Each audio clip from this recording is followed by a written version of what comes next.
Please like this video and subscribe. I really want to reach my first 1,000 subscribers. Thank you. Before I tell you what happened, here's the practical point of this story. Disrespect rarely shows up as a dramatic explosion. It shows up as jokes, short answers, missing warmth, and little public stabs that test what you'll tolerate. If you treat those tests like background noise, you train the other person that they can keep going. This is about catching the first real boundary crossing early, responding with calm consequences, and protecting your time, your money, and your reputation without turning your home into a boxing ring. No speeches, no begging, just adult rules, enforced like they matter, because they do. It started under string lights and the smell of charcoal. We were in Mason Run, one of those Columbus suburbs where everyone has a mower, a flag, and an opinion about your driveway. Our neighbors, Tom and Rena, had people over. Casual. Burgers, chips, a cooler on the patio. Another couple I didn't know well, Derek and Alyssa, sat across from us, smiling like they just practiced it in the car. Lauren was next to me, but not with me. That's the best way I can put it. She'd been colder for a while, short replies, phone in hand, eye contact like it cost her money. But I kept telling myself it was school stress. She was a counselor at a middle school. Kids, parents, administration. I've got projects, schedules, crews. We both do stress. We usually handle it. Tom asked, "So what's the weekend plan, Ethan? You guys doing anything fun?" I kept it light. Probably fix the deck railing. Might take a drive out to the lake if the weather holds. Lauren didn't even look up from her drink. She leaned back like she was settling in for a show and cut in, loud enough for the whole table. "Oh, Ethan always has a project. He talks a big game, and then half of it just sits there. He's like a walking to-do list that never gets done. Silence doesn't always feel quiet. Sometimes it feels like a spotlight." Rena's smile paused mid-flight. Derek blinked and did that awkward little laugh people do when they don't know if they're allowed to react. I didn't laugh. I set my cup down carefully, like I was placing a tool back in a box. I looked at Lauren. "The garage shelves you asked for? I built them last weekend. They're holding your storage bins right now." She gave me that sideways smirk. "Yeah, after I had to push you for weeks." Tom cleared his throat. "Hey, those shelves are solid. Ethan does good work." Lauren waved a hand like he was excusing a child. "Sure, when he finally finishes." I turned my head slightly so everyone could hear me without me raising my voice. "If you've got a list of complaints, we could talk later. Here isn't the place to turn me into a punchline." Lauren widened her eyes like I'd accused her of a felony. "Oh my God, Ethan, don't be so sensitive.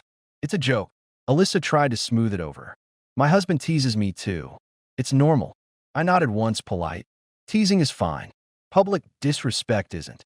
Lauren's smile tightened. She stared at me like I'd violated some unspoken rule. Then she went quiet and sipped her drink. The rest of the night moved on, but something in me clicked into a different gear. I didn't rant in my head. I didn't spiral. I just filed it away as data.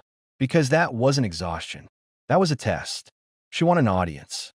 She wanted me smaller in other people's eyes, so I'd be easier to manage at home. On the drive back, she didn't say a word. Not a good night. Not a "you embarrass me." Nothing. She walked into the house, took off her shoes, and shut the bedroom door with enough force to make a point. I stood in the hallway for a second, listening to the silence she thought was punishment. If I'd known where it was headed, I would have stopped treating it like a phase right there. The next morning, I was in the kitchen making coffee, reviewing a job schedule on my tablet. Concrete pour on Tuesday, framing inspection on Thursday. Normal. Lauren walked in, already dressed, makeup done like she was heading to a photo. She grabbed her travel mug without looking at me. I kept it simple. Last night was out of line. She didn't stop. "You're still on that?" "Yes." She finally turned, eyebrows up like I was the one being dramatic. "I was joking. You always do this. You take everything like it's a personal attack." I let that hang for half a second. "Don't do it again. Not in public." Lauren laughed once, sharp and short. "There it is. Mr. Rules. Mr. Project Manager. Always running the house like a job site." I sipped my coffee. It works. The bills get paid. The house stays up. And I'm supposed to clap because you can pay a mortgage? She took a bite of toast like she was bored. "Do you want a medal?" I didn't bite. I just nodded slowly. I want respect. That's not a medal. That's the minimum. She grabbed her bag. I have work. Try not to police everyone's tone today. The front door shut. Then my phone buzzed. A notification from our joint account. A charge I didn't recognize. Then another. And another. Not groceries. Not utilities. Online subscriptions, boutique-type purchases, some wellness thing, and a salon payment that looked like it belonged on a vacation, not a Tuesday. I stared at it for a moment, not angry, curious, because I knew our budget. I knew it was normal, and this wasn't normal. When Lauren got home, I didn't meet her with heat. I met her with facts. She tossed her keys into the bowl and kicked off her shoes. What for dinner? I saw the account. She didn't even pretend to misunderstand. Okay. I angled my phone so she could see the numbers. These charges. We didn't talk about them. Lauren's expression changed into something defensive and offended. So now you're checking up on me. I'm checking the household account. Same thing. She crossed her arms. You don't get to monitor me. I set my phone down. We have a shared account for shared bills. This isn't a shared bill. Lauren leaned forward like she was giving a lecture. I work too, Ethan. I'm allowed to buy things. Sure. From your personal card. She scoffed. Oh my God. Listen to you. Like I'm some teenager you're grounding. I kept my voice level. Why is money leaving the house budget without a conversation? Lauren tilted her head. Because I needed it. For what? For me. She said like that ended the discussion. I'm tired of living like we're always bracing for the next emergency. I want to feel good. I nodded once. So you're spending to feel good. She rolled her eyes. You make everything sound so stupid. I'm making it sound accurate. Lauren's mouth tightened. This is why you don't inspire me. You turn everything into a spreadsheet. I looked at her for a long second. There it was. The moral ladder. I needed it because you don't inspire me. Like that justified anything. I stood up and walked to the office. Not to sulk, to act. Lauren followed, annoyed. What are you doing? I opened my laptop. Changing our setup. Her eyes narrowed. Excuse me. I logged into the bank. Starting next pay period, shared bills are funded 50-50. Mortgage, utilities, groceries, insurance. Everything else stays on personal cards. Lauren laughed like she couldn't believe I was real. You can't do that. I can. That's our money. It's household money, and it's being used like a personal purse. I clicked through the options, calm. We're separating it. Lauren's tone sharpened. So you're punishing me. I am removing confusion. She stepped closer. You are so controlling. I didn't look up. Control is spending from a shared account and calling it needed. This is boundaries. Lauren pointed at the screen. You're seriously doing this right now? Yes. She threw her hands up. Fine. Whatever. Do your little man thing. I paused, looked at her. Don't talk to me like I'm your employee. She flashed that smirk again. Then stop acting like the payroll department. I went back to the screen. New rules. 50-50. And if you want extras, it comes from your personal card. Lauren stared at me like she was deciding what weapon to use next. Then she switched gears so fast it was almost impressive. Her shoulders dropped. Her voice softened. Okay, look, I didn't mean to make you feel attacked. That almost sincere tone. The first illusion. She came closer, touched my arm lightly. I've been stressed. School's been a mess. I haven't felt like myself. I didn't pull away, but I didn't melt either. Stress doesn't make you humiliate your husband in someone else's backyard. She nodded quickly. You're right. That was harsh. I'm sorry. I studied her face. The apology had the right words, but it didn't have the right weight. Like she was reading off a card to get the penalty reduced.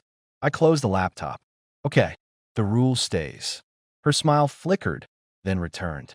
Fine, the rule stays. That night, she cooked. Like actually cooked, not microwave something and called a meal. She poured me iced tea. She laughed at one of my comments. She even asked about my project timeline like she cared. I noticed it. I also noticed it showed up exactly after I changed the money. I went to bed with my guard up and my eyes open. A week later was our anniversary. I took her to a decent place in Columbus. Nothing flashy. Just a good steak, quiet booth, no distractions. I brought flowers when I picked her up. Simple, clean. She looked at them like I'd handed her a flyer. You got flowers, she said. Yeah. She took them, held them for 2 seconds, then tossed them onto the passenger floor like they were a jacket. This your attempt to fix yourself? I turned the key in the ignition, not rushing. It's my attempt to show up. She stared out the window. At dinner, she barely touched her food. She checked her phone under the table and didn't even try to hide it. I leaned back. Who's got your attention tonight? She didn't look up. I'm allowed to have friends. That wasn't my question. Lauren finally met my eyes. You're exhausting. I smiled once dry. Funny. I was about to say the same. When we got home, I carried the flowers inside and set them on the counter. I wasn't going to beg her to pretend. She walked past them, grabbed a glass of water, and with zero hesitation, swept the bouquet into the trash like she was clearing clutter. No pause. No glance at me. Just trash. I stared at the trash can for a second, then looked at her. That's what you think of me. She shrugged. It's just flowers. It's not about flowers. Lauren gave me a bored look. Are we doing this? Because I'm not. She turned and headed upstairs. I followed at a normal pace. We are doing it. She stopped at the top of the stairs and looked down like she was judging a stranger. Ethan, you don't get it.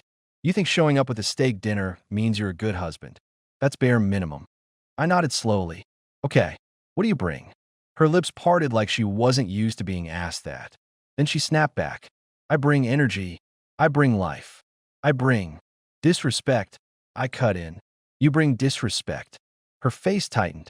You're not going to guilt me. I'm not guilting you. I am measuring. Lauren scoffed. You're measuring me now. Great. That's attractive. I held her gaze. Stop trying to make me compete for basic decency. She waved a hand and walked into the bedroom, shutting the door again. Same move. Silence as a weapon. I slept in the guest room that night. Not to punish.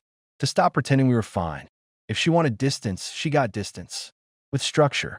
The next day at work, my foreman, Vic, noticed I wasn't my usual sharp version.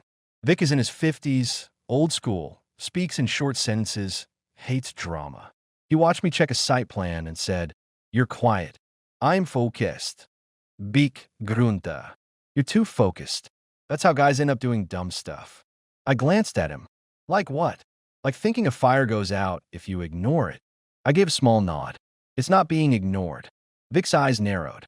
Good, because you look like a guy who's been getting played. I didn't love the wording, but he wasn't wrong about the vibe. And then he added something that mattered. You bringing Lauren to the company dinner next week? I paused. The company dinner. My boss, Dean, would be there. The senior folks. It wasn't a party. It was visibility. It was where reputations quietly got built. I thought about the backyard, the jokes, the way Lauren liked an audience. No, I said. Vic lifted his eyebrows. Why not? Because I'm not giving anyone a stage to perform on. He nodded like that was the correct answer. Smart.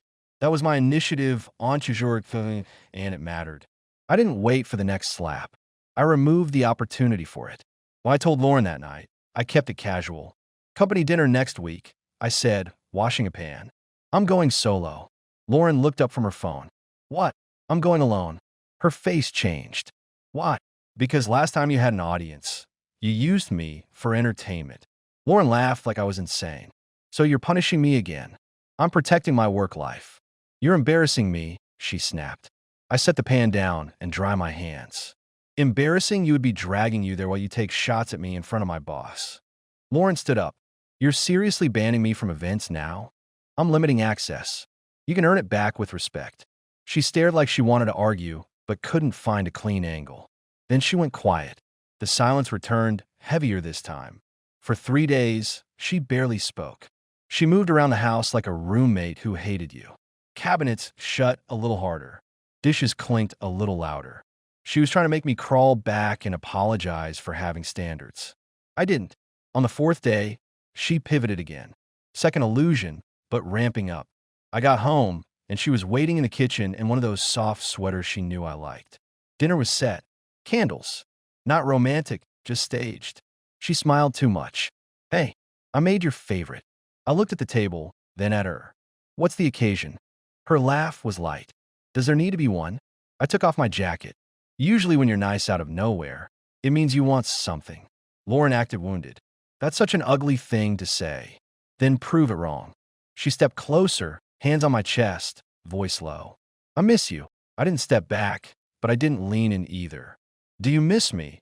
Or do you miss the way things were before I started saying no? Her smile faltered. Why are you like this? Because I'm paying attention now. Lauren exhaled and shifted tactics. Okay, look, I've been thinking. Maybe I've been harsh. That's a safe word, not a sentence, I replied. She blinked. Excuse me. Maybe I've been harsh doesn't mean anything. Either you own it or you don't. Lauren's eyes flashed. Then she forced a calmer expression. Fine, I've been harsh. I am sorry. I nodded. Good. And she added quickly, I want to support you. I know your work dinner is important. I'll be on my best behavior if you change your mind. There it was. The target, the stage, the audience. I sat down, poured water, and kept my voice even. No. Lauren's face tightened. Ethan. I said no. Her tone got sweet, almost playful. Come on. I'll be charming. I'll make you look good. I smiled a little. I don't need you to make me look good. She leaned in. Then let me come because I want to be there. I met her eyes. You want to be seen. Different thing. Lauren's mouth opened, then closed. She straightened, cold returning like a switch flipping. Fine, she said. Go alone.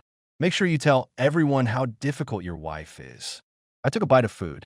If you don't want people to think you're difficult, don't act like this. She turned and walked away, dinner untouched on her plate. Performance over.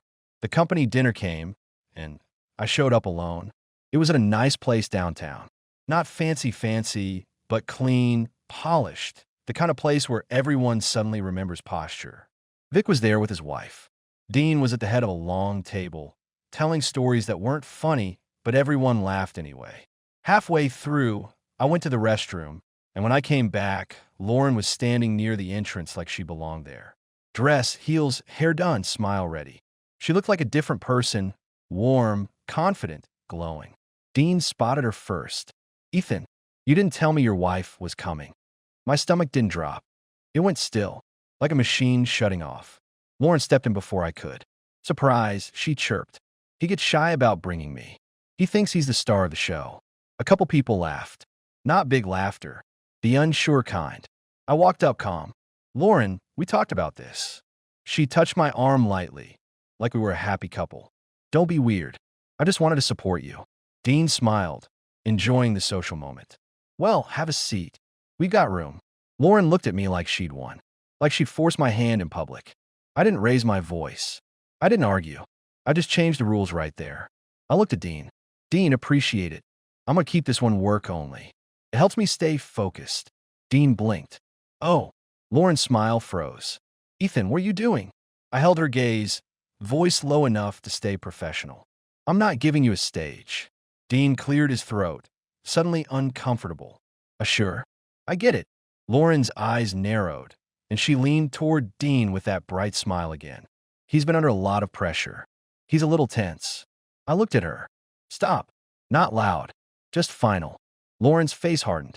She turned to me, still smiling for everyone else. You're making a scene? I replied calmly. You showed up uninvited. That's the scene. Vic, sitting nearby, watched with a neutral expression that felt like backup. Lauren's voice went sharp for half a second. Fine, I'll sit at the bar then. She started to pivot like she was going to salvage it.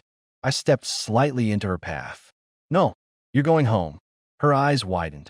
You can't tell me what to do. I'm not telling you what to do, I said. I'm telling you what access you have. Not here. Dean looked like he wanted to disappear into the tablecloth. Lauren hissed, You're humiliating me. I gave her a thin smile. Now you know what it feels like. Go home. She stared at me, realizing I wasn't going to fold. Then she grabbed her purse and walked out fast, heels angry against the floor. The room went quiet for a beat. I looked at Dean.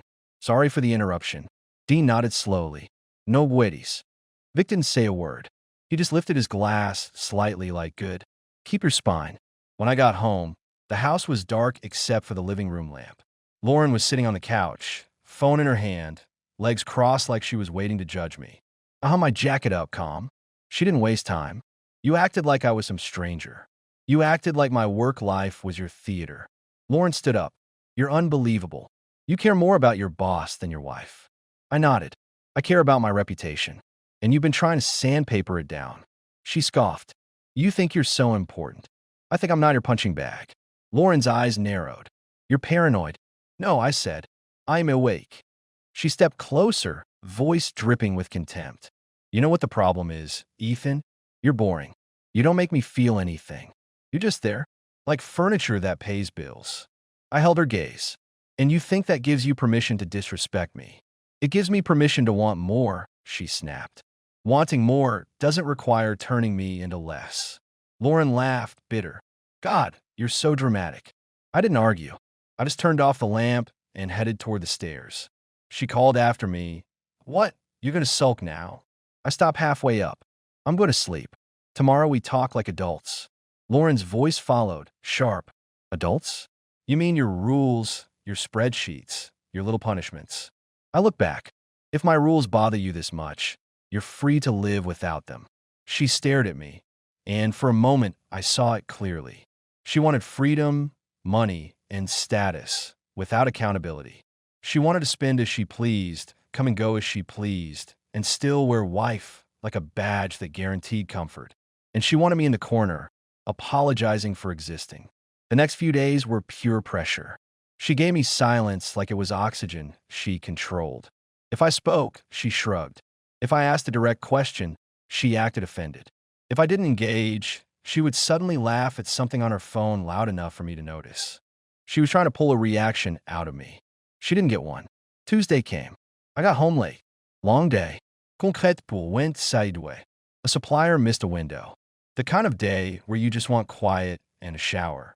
I was on the couch, shoes off, TV on low, not really watching. Just decompressing. Lauren came downstairs like she was heading to a photo shoot. Dress, heels, makeup, hair done. She smelled like effort. She grabbed her purse off the counter and headed for the door. I'm going out, she said, casual. Don't wait. I muted the TV. Where? With friends. I looked at her. Which friends? Her eyes flashed. Why do you care? You're not my guard. I stood up, slow and controlled. You've made it clear for weeks that I'm not a priority. I'm asking who is. Lauren's jaw tightened. She pulled her phone out like it was a shield. You're pathetic. I took one step closer, not aggressive, just present. I'm your husband. Or I was. The way you're acting, you're treating this house like a hotel and me like the staff. Lauren's lips curled. You wish you had staff. You can barely manage a deck railing without making it your whole personality. I let that slide off. Answer the question. She lifted her chin. No. Then don't expect shared benefits. I replied. You want a separate life? You get separate structure. Lauren laughed, sharp. You're still doing the money thing? God, you're obsessed. I'm consistent, I said. Big difference. She went a brush past me. I didn't block her like some cartoon villain. I simply reached out and touched her arm lightly, the way a husband does when he's trying to reconnect, not control. She recoiled like I'd insulted her. She shoved my hand away, face twisted with disgust. And then she said it. Clear, clean, like she'd been waiting to use it. I'd rather sleep than keep pretending I'm interested in you. No jilling, no ambiguity, just contempt, delivered like a final receipt. The house felt quiet in a new way after that. I stared at her for a second, not shocked, confirmed. I nodded once. Okay. Lauren blinked, like she expected me to beg or explode. Okay. I picked up my keys from the table. If that's where you're at, then I'd rather end this than keep propping up a marriage you treat like a joke. Her mouth opened. Ethan, I cut her off with a calm voice. Don't. You didn't slip. You chose those words. She scoffed, defensive. You're twisting everything. I'm taking it exactly as it landed. Lauren stepped closer, suddenly softer, like she realized she might have pushed too far. I didn't mean it like that. I looked at her. There's no other way to mean it. She reached for my arm, a little too late. We can talk. I stepped back. You've been talking for weeks. In public, in front of neighbors, in front of my boss. Tonight you just dropped the mask. Lauren's eyes hardened again. So what, you're leaving? You're going to run away because your feelings got hurt. I gave a small, tired smile. This isn't about feelings. It's about respect. And you don't have any for me. I walked out. I didn't drive around aimlessly. I went to a hotel off the highway, checked in, took a shower, and slept like a man who'd finally stopped arguing with reality. In the morning, I called Vic. Not to cry, to get a number. He didn't ask for details. He just said, "Texting your contact. Good guy. Keeps it clean." By noon, I'd opened a separate account fully in my name, redirected my direct deposit, and set up a clear bill plan. No drama, just logistics. That evening, I went back to the house with boxes in the trunk. Not to fight, to retrieve my things. Lauren met me at the door with a face that tried to be neutral and failed. "So you're serious?" she said. "Yes." She scoffed. "Wow, you really are dramatic." I walked past her calm. "I'm efficient." Lauren followed me into the bedroom. "You're going to blow up our life because of one sentence." "It wasn't one sentence," I replied, folding shirts into a box. "It was a pattern. The sentence was just the moment you stopped pretending." She leaned against the doorway. "You're making yourself the hero now." I looked at her. "No, I'm removing myself from someone else's game." Lauren's voice softened again. Third attempt, but still in the tool category. "Ethan, we've been together a long time." I taped a box shut. "That doesn't make disrespect acceptable." She stepped closer, eyes shiny like she was trying on a new costume. "I've been stressed. I've been lost. I don't want you to go." I met her gaze. "You don't want the house payments without me. You don't want the comfort without the cost." Her face flashed angry. "That's not fair." I carried a box downstairs. "It's accurate." When I came back up, she was sitting on the bed like she owned the scene. "So what? You're just going to leave me with everything?" I stopped at the dresser, opened a drawer, and took my watch case. "You wanted control. You can have it. You can manage the house. You can manage your spending. You can manage your image." Lauren stood up. "You're being cruel." I turned toward her. "Cruel is throwing my anniversary flowers in the trash. Cruel is showing up uninvited to my work dinner to embarrass me. Cruel is calling me furniture." She threw her hands up. "I was joking." I shook my head. "No, you were testing." And I failed the test by letting it go on as long as I did. Lauren's eyes narrowed. "You think you're so tough now?" I smiled slightly. "No, I think I'm done." Over the next week, I moved into a clean apartment on the northwest side. Nothing fancy, just quiet. I took my tools, my clothes, my personal documents, and anything I'd paid for. I left the rest. I wasn't trying to scorch the earth. I was trying to stop living on it. Lauren sent messages that bounced between cold and sweet. One day, "You're really doing this. Unbelievable." Next day, "Can we talk? I miss you." Next, "You're going to regret this." I didn't debate. I didn't explain twice. I kept everything in writing, short and clean. When I went back for the last load, Lauren was waiting in the driveway like she'd rehearsed it. She walked up as I slid a box into the trunk. "So this is it. This is it," I confirmed. Her voice went soft. "You're really going to leave your own house." I shut the trunk. "I'm leaving a situation where my presence is treated like a burden." Lauren's eyes flashed. "You think you're going to find better?" I looked at her calm. "I don't need better. I need respectful." She scoffed. "You're not perfect." "I never claimed to be," I replied. "I claim to be done being disrespected." Lauren stepped closer, trying one last angle. "We can start over.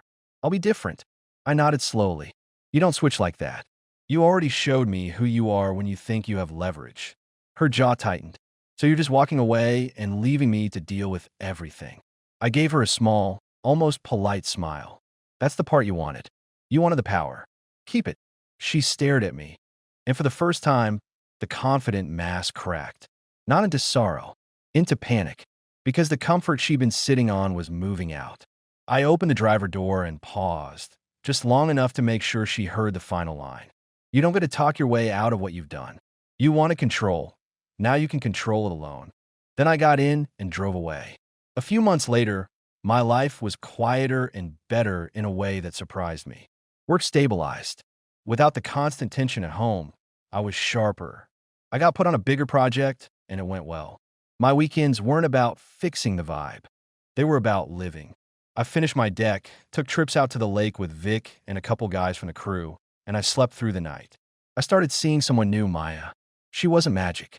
She was just normal in the best way. Direct. Warm. No games.